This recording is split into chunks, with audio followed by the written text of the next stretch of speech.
ముఖేష్ అంబానీ ఒక్క రోజులోన 150 కోట్లు సంపాదించుకుంటున్నాడు. ఆయన సంపాదన. అటువంటి వ్యక్తికే నెత్తి మీద ఎంటుకలు ఊడిపోయేది, రాలిపోయేది, బట్టతల ఉండదు.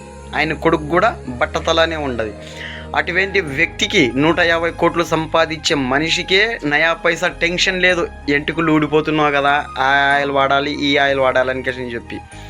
కానీ మన సంపాదన కూలి ఒక్క రోజుకి 500 సంపాదించే వాళ్ళు మనమే నెత్తి మీద ఎంటికలు ఊడిపోతే మాత్రం అరే నా భార్య ఏమనుకుంటుందో, నా మరదలు ఏమనుకుంటుందో, మా అత్తమామలు ఏమనుకుంటారో, నా ఫ్రెండ్స్లు ఏమనుకుంటారని టెన్షన్ తీసుకుంటాం మనం ఎంటికల గురించి.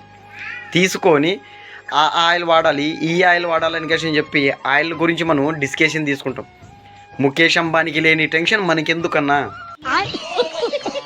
నిజమేనయ్యా పుల్లారావు.